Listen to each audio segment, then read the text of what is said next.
The plate hit the tile with a wet crack, and the sound seemed to fold into the laughter that washed over the dining room like cold water. Steam from the kitchen blurred the chandeliers into halos. The scent of lemon cleaner and burnt garlic hung heavy, and the air tasted faintly of fear and fryer oil. Emily Carter, apron knotted low, palms calloused and skin still sticky from wiping tables, felt the knot at the base of her throat tighten the way it had when she was a child, and a bill arrived that could not be paid. She had $73 in her bank account and a photograph tucked into her apron pocket of her mother in a hospital bed, smiling like something defiant and fragile. She worked to keep that smile from breaking. She kept tipping plates, folding napkins, and saving the little smiles for the nights when her shift ended and she walked home past the closed storefronts of a city that rewarded ease and punished need. That was why she moved toward the falling woman without thinking. That was why she took the wet coat from a shaking hand and steadied a head bowed by age and memory. They saw a stain on a uniform and chose ridicule. They did not know they were witnessing a small rescue that would rewrite power in ways they never imagined. Stay with this story to the end, and you will see judgment turned into justice, humiliation reframed as counterpower, and a tiny act of tenderness that cost everything and then paid for everything. Emily had learned to measure life in shifts and short breaths. She had grown up 3 blocks from the diner where she worked, in a 1-bedroom apartment with peeling paint and a living room that served as both bedroom and laundry line. Her father left when she was 5, leaving a promise of support that had the texture of paper. Her mother, Maria, had become both shield and debt, a woman who worked nights and slept mornings to hold the family together until illness reduced her to a schedule of pills and hospital corridors. Emily remembers the metallic smell of antiseptic and the way the fluorescent lights made faces look like thin paper cutouts. She remembers bringing her mother coffee the size of a hope and learning to fold hospital napkins into stories so 2 people could have a private joke amid beeping monitors. She learned to be small. She learned to be quiet so that other people's noise would not drown out the soft voice that said, "Keep going." As a teenager, she took a course at a community college in bookkeeping because numbers seemed like firm anchors. She tried to use those anchors, picking up evening shifts, balancing checkbooks for neighbors, helping assemble taxes for the elderly down a block. The photo she kept in her apron was taken on a day when her mother was lucid enough to point at the camera and say that she wanted Emily to stop apologizing for needing things. Those few words became a tether and then a task. Over time, Emily's life was defined by small economies of goodness. She gave away the last of her spare change to a neighbor's medicine and still made rent by working double shifts. Those choices shaped a certain quiet pride and left her vulnerable to a single public humiliation, the way a stone left outside accumulates moss until someone kicks it and the crack is loud enough for the whole block to hear. The restaurant, called the Marlowe, was a place of polished marble, soft jazz, and an invisible rulebook that favored people with polished shoes and fewer bills. Manager Tom Caldwell ran the floor with a clipped jaw and a ledger of grievances. He wore suits like armor and assumed that people in aprons existed to be invisible unless they served an immediate favor. There was Chloe Winters, an influencer who had built a small empire of viral videos about modern etiquette in private clubs. Chloe's smile was camera perfect and measured. She collected outrage like a hobby and used the sound of her own voice like currency. Lucas Benton, the owner's son, who lived in a glass building 3 blocks down, treated civility as something to arrange like furniture. He laughed in small tides that were quick to retreat. In the kitchen, Marcus, the bartender, hummed on his way from stove to sink and kept secrets in the pockets of his apron. Rosa Alvarez worked the night station with Emily and passed notes tucked into napkins like lifelines. Mrs. Delgado, who lived across the street, watched the dining room through binoculars with a fondness that had become part curiosity and part neighborhood oversight. Those faces formed a microcosm of privilege and familiarity, small enough to fit beneath mirror lamps and large enough to crush a moment of weakness. The incident that changed everything was ordinary in its beginnings. A rainy evening had slicked the steps outside, and a black umbrella thudded at the door. Margaret Carlisle, 82, descended from a car that smelled faintly of Chanel and old money. She had a presence like a name in capital letters, hair set in a silver wave, coat that had been oiled against rain. She was the mother of Henry Carlisle, a man on more magazine covers than most cities had landmarks. When Margaret stumbled, the room registered it like a stage cue. The table nearest the door laughed softly. Someone pointed a phone, a sound like popcorn. Chloe tilted her head and aimed a camera. Manager Tom folded his hands into a neat expression of concern that read as judgment. Emily moved because she had no choice. She stepped into the slick between a marble threshold and a puddled entrance and reached out. Her hand found Margaret's elbow like a key finding a lock, and Margaret's eyes flickered open to a kindness that had no choice. Notice in the evening papers. The cracked leather purse spilled something small and paper-thin onto the marble. A clipped scrawl, a grocery list perhaps, fluttered like a folded secret. For Emily, the instinct was to gather, to kneel and pat a shoulder, to ask softly if she could help. For the room, the instinct was to record. The smartphone became a witness, but it bore a witness with a sharpened edge. "Are you all right?" Emily asked, in a voice that was worn soft by years of hurried orders and bedside whispers. "Do you need to sit?" Manager Tom said, with hands that smelled faintly of aftershave and a tone that suggested this was a performance issue rather than a human one. "Get back," Chloe said, camera poised, her words a prelude to a clip that would later be captioned with a sneer. "No, no, thank you," Margaret murmured, and blinked at Emily like a woman finding a small country in a stranger's eyes. "He will be furious if this is a scene," Lucas said, leaning forward as if protecting an invisible script. "She does not need to make a spectacle," a diner said, napkin in hand and judgment in voice. "Please help her," Rosa said softly, stepping closer with the steadiness of someone who had watched the world fall apart often enough to know how to fold it back together. "Stay with me," Emily said, leaning in more than the moment required, and holding Margaret by the forearm until an ambulance was suggested and then politely declined. The words were ordinary and human. They were also tiny acts of rebellion in a place that measured everything by rating systems and reservation lists. They recorded. Chloe's camera found Emily's hands, the way they trembled with a history she did not broadcast. The file migrated through feeds, and a trimmed version aired that same night. It opened with Chloe's practiced smirk and the headline that favored spectacle over context. The edit lingered on the coat, on the spilled paper, on Emily's apron stained by a life that had earned no luxury credits. In seconds, the clip became a language that simplified complexity into a soundbite. Comments filled with contempt. The manager watched the clip late at night with his jaw tightened and an HR report forming in his head like an inevitability. 24 hours later, Emily was called into the office, where Tom read policies the way others read scripture. The decision to fire her was quick and dressed in corporate rationale. They told her it was about loyalty to brand.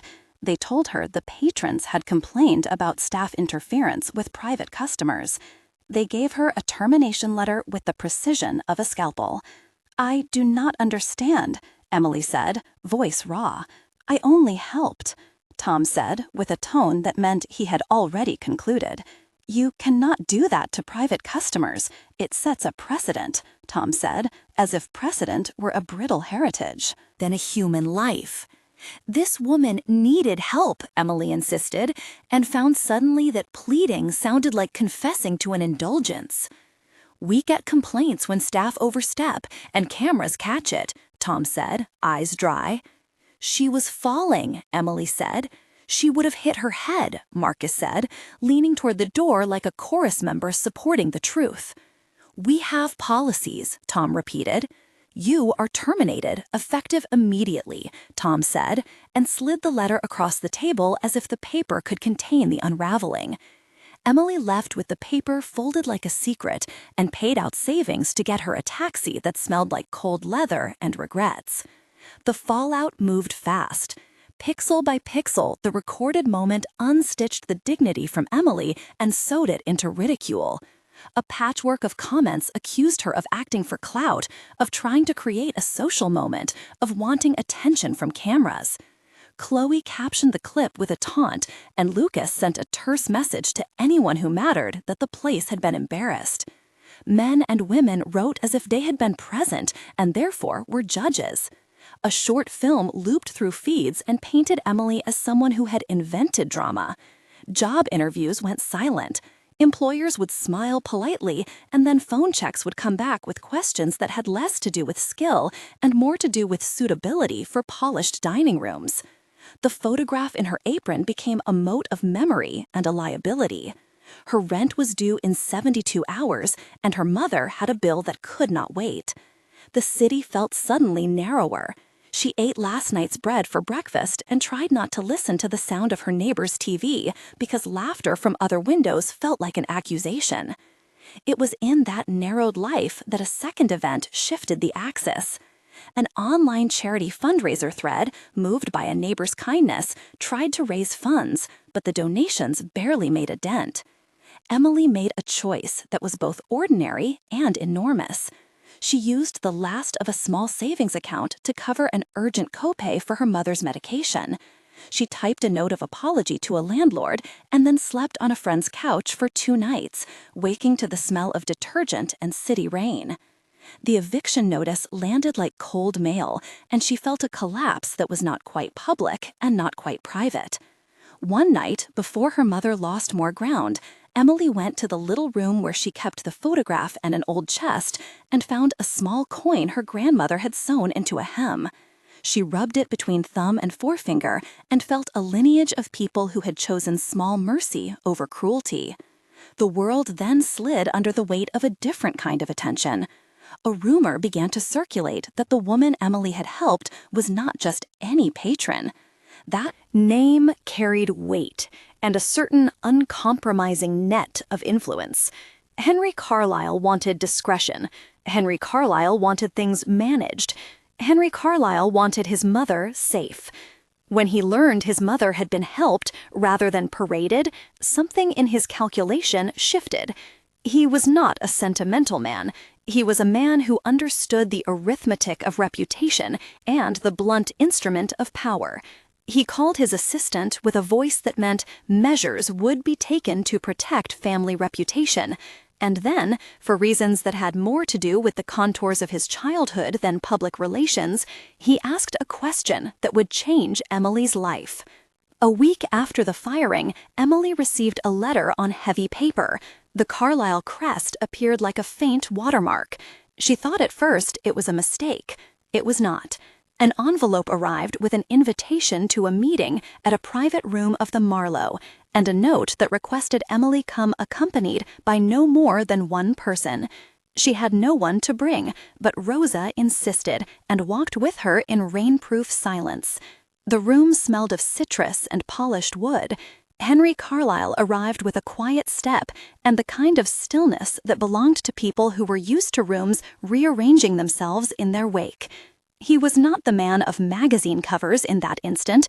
He was a son, carrying a photograph of his mother in a way that made his jaw open and his voice smaller. "You saved my mother," Henry said, and his eyes read Emily like a ledger trying to balance an account. "I saw the video," he said. "Most people would not have stopped," Emily said.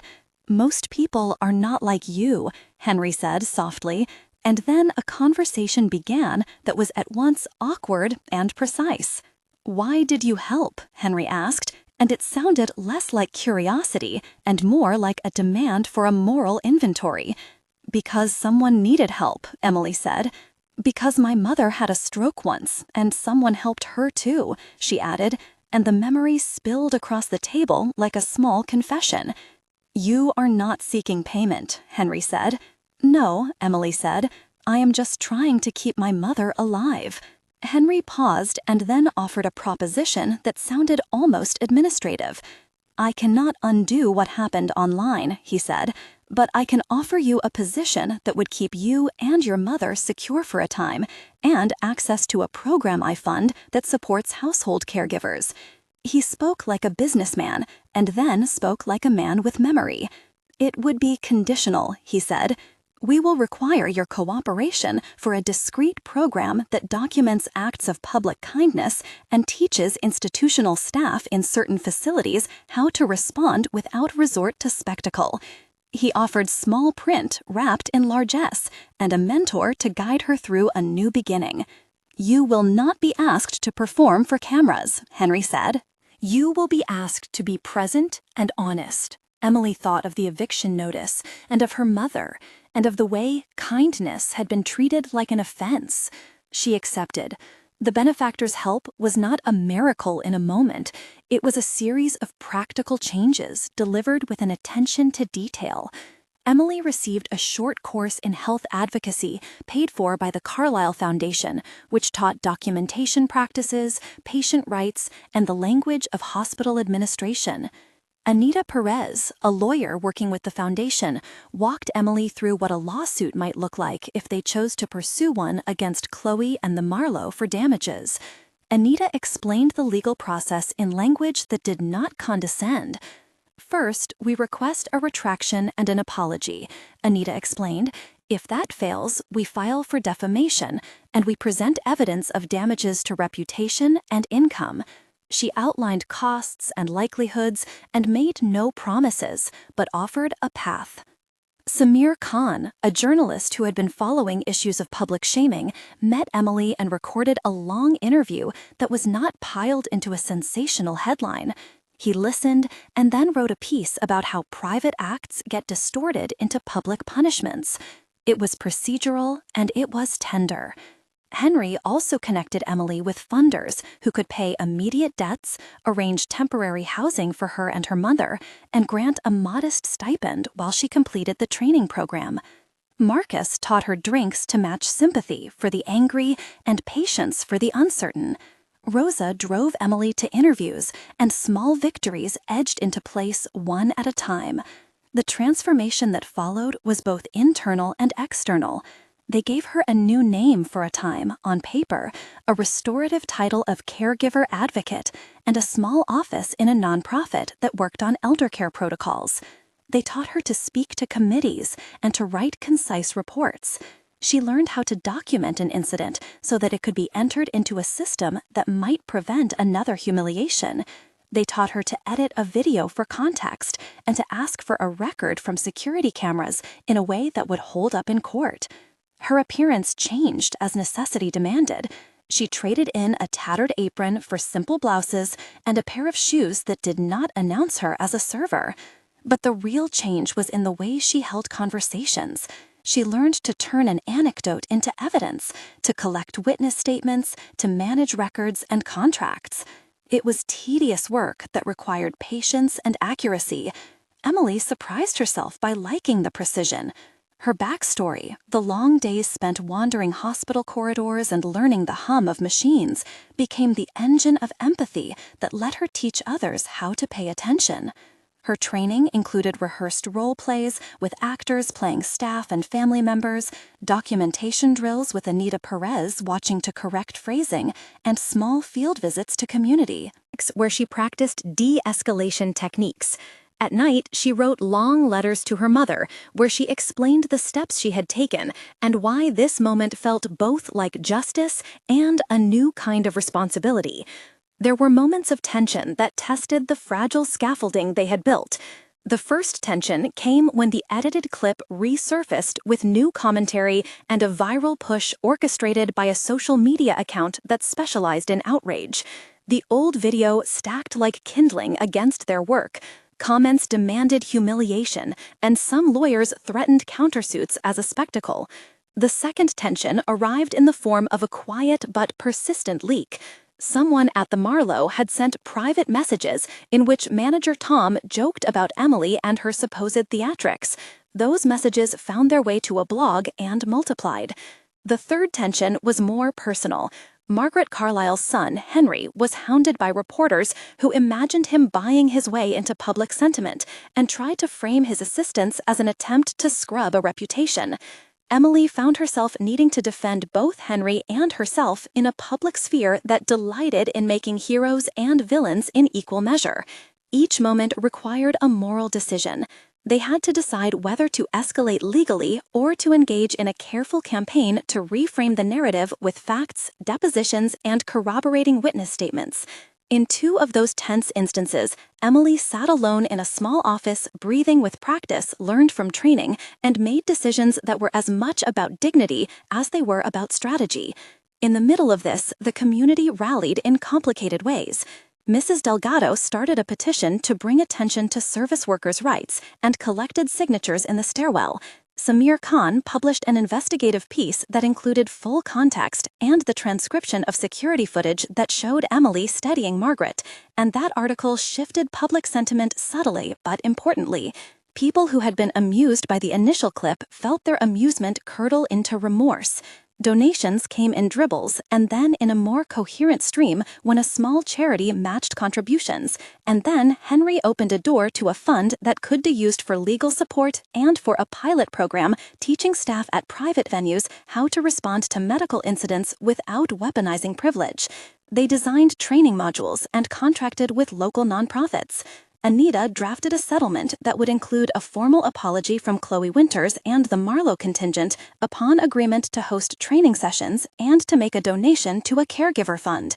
Chloe resisted initially. She issued a terse statement and then removed footage.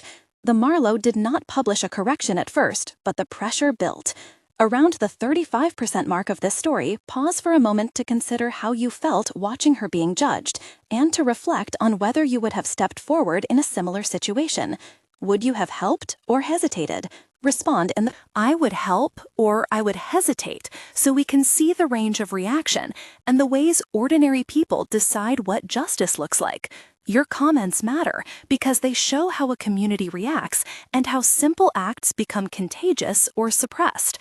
Now return with me to see how small evidence and a stubborn determination turned a private humiliation into an instrument for structural change. As negotiations proceeded, Emily continued to learn legalese and the rhythm of advocacy. She practiced what to say on live interviews, and she practiced how to hold a room where people who had once mocked her now listened because the story had shifted their sense of what mattered.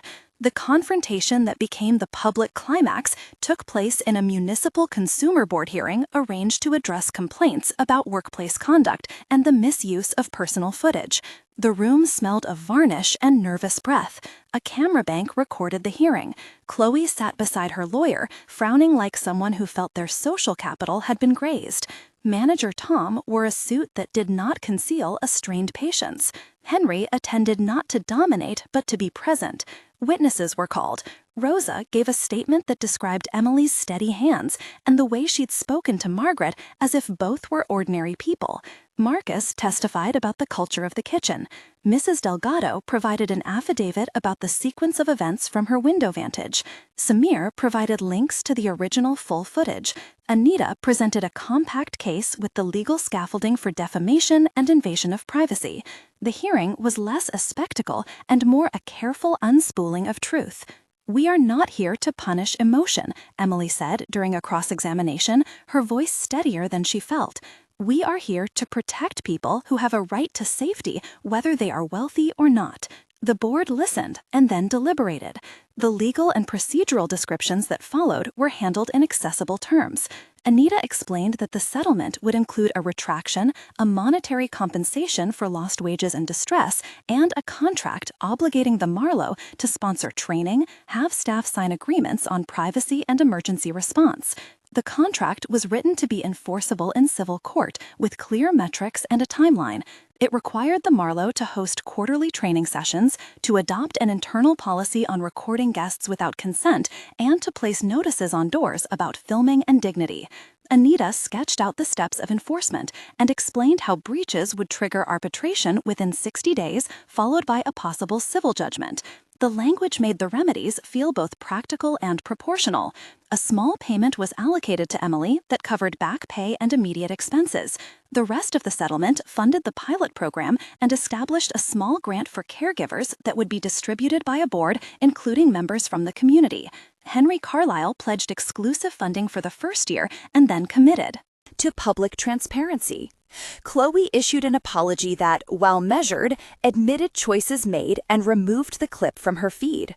For the first time, the word apology moved from a performative utterance into a legal covenant with teeth. When the day of public reckoning arrived, there was silence, and then applause that felt cautious at first and then more genuine. Emily walked into the hearing and felt the old knot in her throat loosen, not because she had conquered, but because the room had been rearranged into something that reflected dignity. Lucas gave a short statement of regret, and manager Tom resigned with a press release about regrettable decisions. The board voted to accept the settlement and to adopt the proposed measures. The moment did not erase the humiliation, but it reframed it as a spark that ignited a program that might prevent similar humiliation elsewhere. In the weeks that followed, programs rolled out in 3 pilot restaurants, and a small grant was awarded to a local community college that would provide certified training for service workers on de-escalation and emergency response. Emily spoke at the inaugural session and held a microphone with a hand that trembled slightly but did not shake. The epilogue unfolds in concrete months with consequences that reached beyond the headlines. 1 month later, Emily had moved into a small apartment paid for by the stipend and not far from her mother.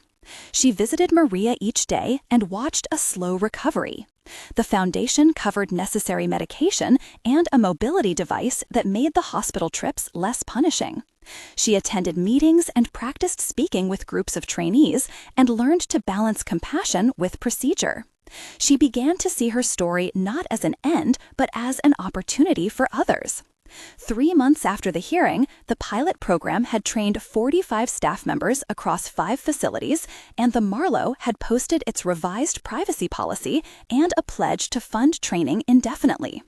Chloe Winters performed a longer apology and co-hosted a segment on dignity and consent in public spaces, and while some viewers remained skeptical, many of her followers engaged in conversations that had not existed before. A small caregiver grant under Emily's supervision had been awarded to 3 families, and the fund began to show how targeted donations could create direct, practical benefits. The community meetings that Emily started met weekly and were attended by neighbors and service workers who traded stories and resources. 6 months later, the landscape had shifted in ways that were both modest and meaningful. The pilot expanded into an official program with a rollover fund. Anita Perez had launched a pro bono clinic for defamation cases involving service workers. The City Council introduced a resolution based on the model of the settlement that encouraged businesses to adopt similar policies and offered tax incentives for venues that implemented privacy training. Emily had a stable job title and a team of 3 people working with her. Margaret Carlisle had recovered to the point of chairing a small committee on elder mobility and often wrote letters to local newspapers about the importance of ordinary acts. Henry Carlisle continued to fund the program, but insisted on transparency and a rotating oversight committee that included Emily, Mrs. Delgado, Anita, and a representative from the community college. The measurable outcomes were modest at the scale of a city, but they were tangible. The humiliation had become a lever that shifted policy, resources, and perception. There were lessons that did not fit neatly into a press release. Emily learned that forgiveness does not mean forgetting, and that apology is a process rather than a product. She learned to be cautious of fame and to structure protections around ordinary work. She learned to file evidence and to invite witnesses, and to refuse to let a moment be reduced to a meme. She also discovered tenderness in unexpected corners. Marcus, who had once been a quiet presence behind the bar, became a reliable friend who offered a shoulder when the press return brought old anxieties.